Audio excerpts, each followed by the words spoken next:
Hey, good morning everyone. I'm P. Sharkil and you are watching my channel Sharkil English Academy. Today's topic is about modal verb.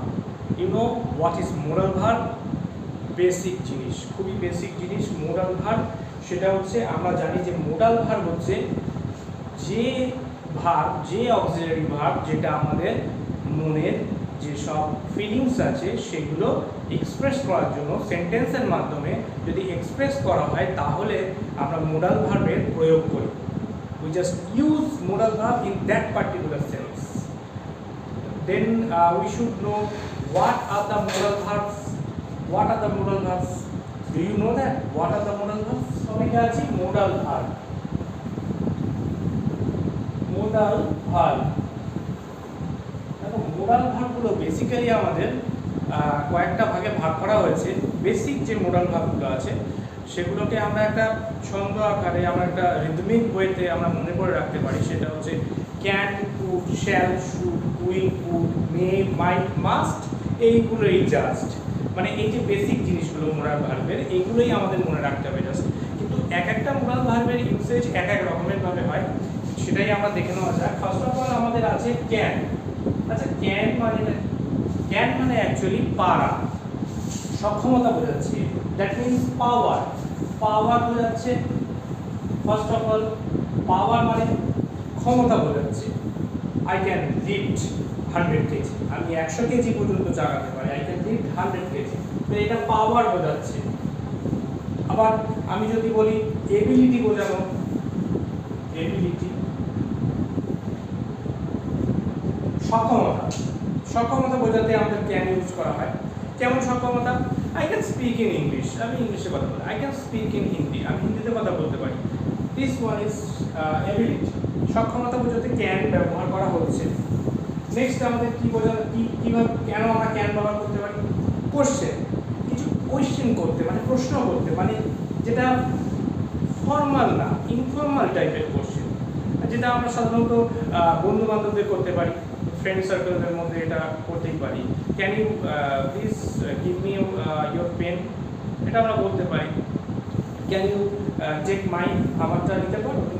এরকমভাবে আমরা request করা বা আমরা কিছু ask করার ক্ষেত্রে ক্যানটা আমরা ব্যবহার করি। তাহলে কি হচ্ছে, রিকোয়েস্ট কিন্তু মানে ইনফর্মাল, পোলাইটলি নয়। ক্যান কিন্তু পোলাইটলি ইউজ করা হয় না, ঠিক আছে? তো এটা হচ্ছে ক্যানের পাওয়ার, এবিলিটি, এগুলো প্রকাশ করতে আমরা ব্যবহার করতে পারি। তো নেক্সট কি আছে? ক্যানের পরে কুড আছে। দেখো কুড হচ্ছে কিছুই না, কুড হচ্ছে past tense of can. Could কিন্তু পাস্ট টেন্স অফ ক্যান। ক্যানের পাস্ট টেন্স আমরা ইউজ করি কুড। তাহলে কি হচ্ছে, ক্যান মানে যদি পারা হয়, কুড মানে পারতো। হি কুড ডাই, সে মরতে পারতো। হ্যাঁ, he could right English, say English লিখতে পারতো। তাহলে এই ধরনের হচ্ছে কুড হচ্ছে কি আমাদের এবিলিটি, পাওয়ার, পসিবিলিটি সব কিছুই আছে, কিন্তু ওটা পাস্ট টেন্স হয়ে যাচ্ছে, মানে টেন্সটা পাস্ট হবে। আর একটা জিনিস, এই রিকোয়েস্টের ক্ষেত্রে যদি আসি, ক্যান যেটা রিকোয়েস্ট করেছিল যে ইনফর্মাল রিকোয়েস্ট, কিন্তু কুডে কিন্তু ব্যাপারটা তা না। কুডে কিন্তু ইনফর্মাল রিকোয়েস্ট না, এটা একটা ফর্মাল রিকোয়েস্ট এবং এটার মধ্যে একটা মাধুর্যতা আছে, যথেষ্ট একটা পোলাইটনেস আছে কুডের মধ্যে। Could you please bring some food for me, হ্যাঁ, এটার মধ্যে একটা কিন্তু বেশ মাধুর্যতা আছে। তো কুডটা কিন্তু আমরা ইউজ করতে পারি একটু ভালো সেন্সে, ক্যানের থেকে একটু ভালো সেন্সে। যদি আমরা আস্ক করি কোশ্চেন কাউকে, তাহলে একটু ভালো সেন্সে আমাদের ইউজ করতে পারি কুডটাকে। তাহলে ক্যান, কুড কি বললাম, তারপরে শ্যাল বললাম, তাই তো?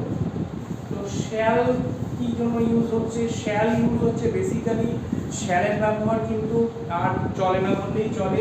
বেসিক্যালি আমরা উইলের ব্যবহার করি, কিন্তু শ্যাল কেন ইউজ হচ্ছে? দেখো, শ্যাল ইউজ হচ্ছে ফিউচার টেন্সকে ডিনোট করার জন্য। ফিউচার টেন্সটাকে ডিনোট করার জন্য আমরা শ্যালটাকে ইউজ করে থাকছি। শ্যাল মানে হবে, মানে হওয়া, যেটা ফিউচার টেন্সে হবে, টেন্সে আমরা পড়েছিলাম। তাহলে উই শ্যাল ওভারকাম, আমরা একটা গান পড়েছি। তারপরে আমরা যদি এক্সাম্পল দিই যে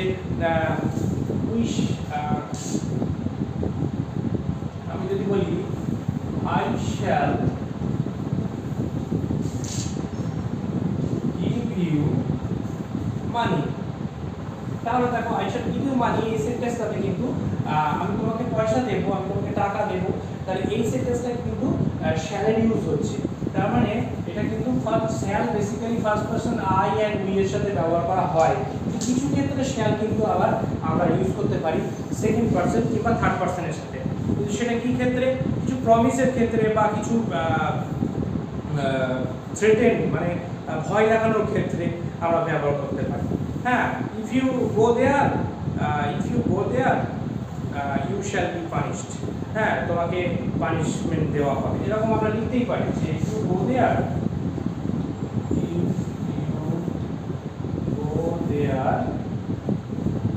you shall be punished.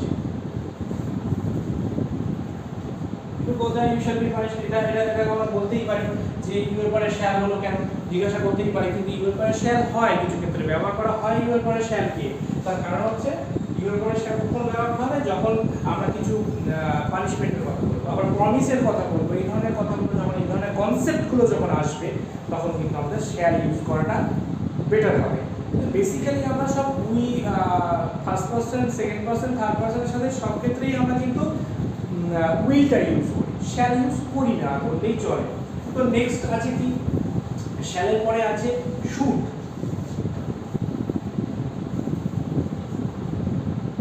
Should মানেটা কি? শ্যালের পরে আছে শুড। দেখো, শুড মানে হচ্ছে মোরাল অবলাইগেশন, মানে হচ্ছে আমাদের বলতে পারি যে উই শুড লার্ন ইংলিশ, আমাদের উচিত পড়া। হ্যাঁ, উচিত অর্থে ব্যবহার করা হয় শুডটা বেসিক্যালি। তো তাহলে এটা একটা এক্সাম্পল দেওয়া যায় যে উই শুড লার্ন ইংলিশ,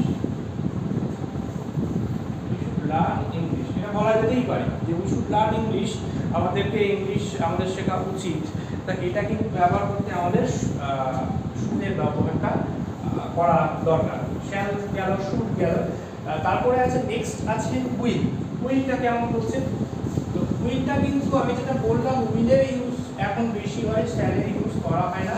আর উইলটা কিন্তু সবসময় সেকেন্ড পারসন, থার্ড পারসনের সাথেই ব্যবহার করা হয়, কিছু ক্ষেত্রে ফার্স্ট পারসনের সাথেও ব্যবহার করা যেতে পারে যদি আমরা কোনো কথাকে প্রেশারাইজ করি, কোনো এক্সপ্রেশনকে আমরা যদি জোর দিয়ে বোঝাই, এমফাসাইজ করি যদি, যেমন ধরো বলতে পারি I will go to school, মানে I will definitely go to school, মানে আমি অবশ্যই করে স্কুলে যাব, সেটা বোঝাতে কিন্তু উইলের ইউজ হয়। তাহলে বুঝতে পারলে তোমরা উইলের ইউজ কখন হবে ফার্স্ট পারসনের সাথে, কিন্তু বেসিক্যালি আমাদের উইলের ইউজ কিন্তু সেকেন্ড পারসন আর থার্ড পারসনের সাথেই হয়ে থাকে। কি দিতে পারি? শিলা উইল কাম টুমরো, শিলা আগামীকাল আসবে, এই কনসেপ্টে আমাদের উইলটা বসানো হচ্ছে এবং এটা আমি বসিয়েছি থার্ড পারসনের সাথে, সেটা বোঝাই যাচ্ছে দেখছেন। তো উইলের পরে উড আছে। উডের ইউজটা কি? উডের ইউজটা কিন্তু বেসিক্যালি খুবই ইজি। উডের ইউজটা কিন্তু জাস্ট উইলের পাস্ট টেন্স, মানে ইনডিরেক্ট স্পিচেই আমরা ইউজ করে থাকি, তাই না? যদি আমরা ন্যারেশন চেঞ্জ করতে চাই তখন তো আমাদের উডটা যদি ডিরেক্ট স্পিচে থাকে তখন আমরা পাল্টে উইল যদি ডিরেক্ট স্পিচে থাকে তখন আমরা পাল্টে সেটাকে উড করে দিই। তো আমরা কিভাবে ইউজ করছি সেটা ইনডিরেক্ট স্পিচেই ইউজ করছি ফার্স্ট অফ অল, মানে পাস্ট টেন্স যখন উইলের পাস্ট টেন্স যখন চলে আসছে তখন আমরা ইউজ করছি। তো নেক্সট আমাদের উডটাকে কিভাবে ইউজ করছি আমরা? নেক্সট উড আমরা ইউজ করছি আমাদের অভ্যেসগত, মানে অতীতকালে, মানে পাস্ট টেন্সে কিছু অভ্যেসগত কাজ অ্যাক্টিভিটিস আমাদের ছিল, সেটা আমাদের এখন নেই, ধরো সেই সেন্সে কিন্তু আমরা উডটাকে ইউজ করি। যেমন ধরো আমি বলতে পারি সেন্টেন্সটা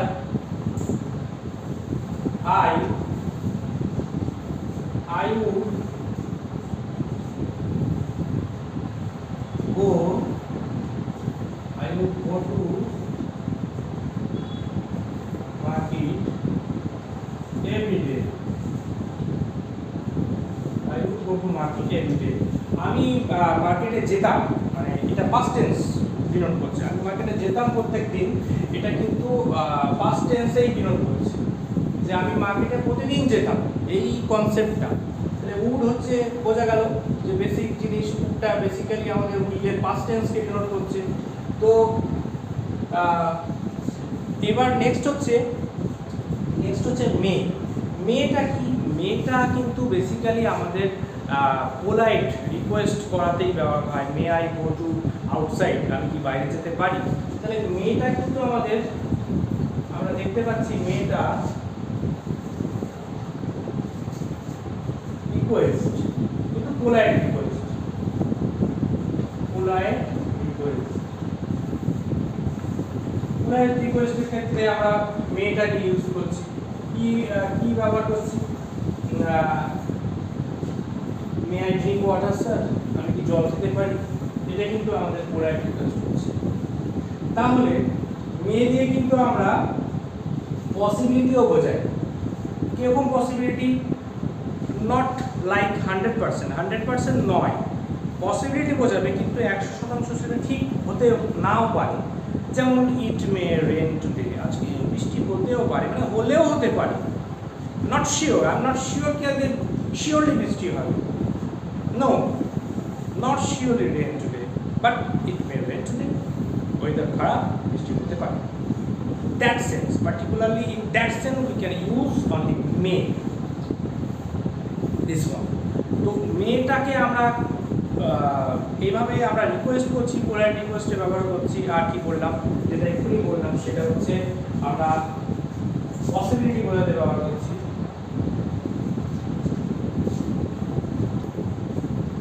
তাহলে মেটাকে আমরা কি পসিবিলিটি বোঝাতে ব্যবহার করছি।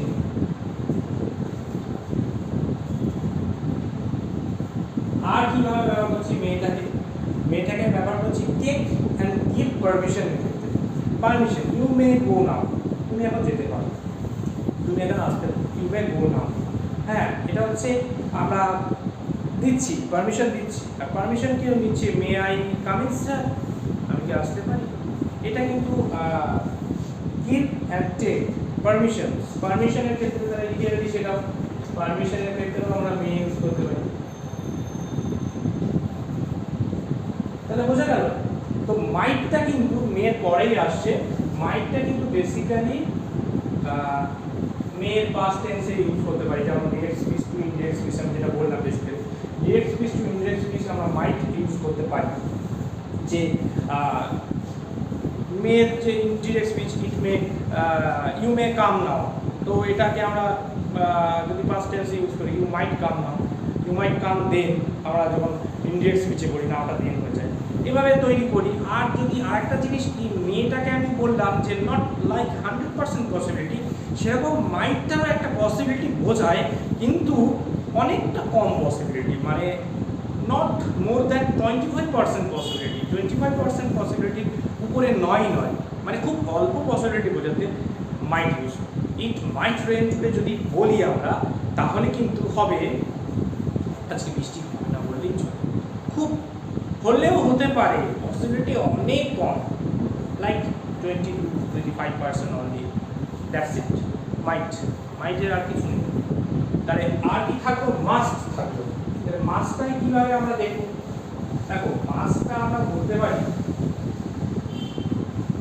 অবশ্যই, মাস্ট মানেই অবশ্যই। দেখো, মাস্ট মানে কিন্তু অবশ্যই, ইট মাস্ট রেন, আজকে অবশ্যই করে বৃষ্টি হবে, এটা শিওর, মানে শিওরিটি বোঝাচ্ছে।